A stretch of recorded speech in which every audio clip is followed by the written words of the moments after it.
अवघे 2 दिवसच उरलेले असताना सीएनजीच्या दरामध्ये पुन्हा 2 रुपयांची वाढ झाली आहे। तर आधी देखील 3 रुपयांनी दरामध्ये वाढ करण्यात आलेली होती। निवडणुकांच्या काळामध्ये सीएनजीच्या दरामध्ये कपात करून सर्वसामान्य नागरिकांना दिलासा देण्यात आलेला होता, परंतु आता सीएनजीच्या दरामध्ये पुन्हा एकदा वाढ केल्यानं सर्वसामान्यांच्या खिशाला मात्र कात्री लागणार आहे। आज सीएनजीचा दर 78 रुपये असून सीएनजी पंपावरून याचा आढावा घेतला आमचे प्रतिनिधी निखिल यांनी। पाहूया।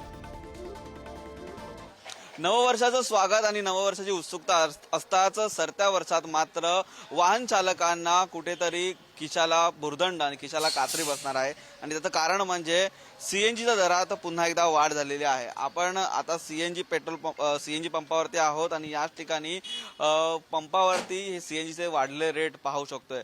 आजचा रेट आहे तो 78 रुपये आहे। 2 दिवसापूर्वी हा रेट आहे तो 76 रुपयाने होता।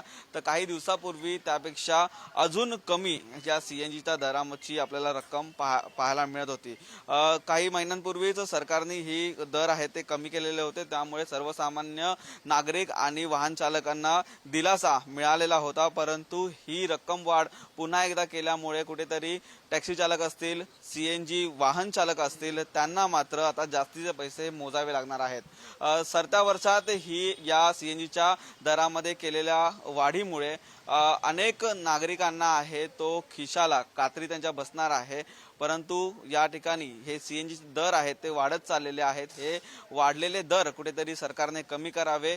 अनेक वेळा सीएनजी दर हे कमी केले जातात परंतु पुन्हा वाढवले जातात, अशी तक्रार देखील सर्वसामान्य वाहन चालकांची आहे। त्यामुळे या वाहन चालकांचं देखील असं म्हणणं आहे की जे सरकारने वाढलेले रेट आहेत ते कुठेतरी कमी करा, त्यामुळे नागरिकांना दिलासा मिळेल। परंतु आजचा रेट आहे तो 78 रुपये आहे। सीएनजीचे दर पुन्हा एकदा वाढलेले आपल्याला पाहायला मिळतात। व्हिडिओ समीर शेळकेसह निखिल चव्हाण, पुढारी न्यूज, मुंबई।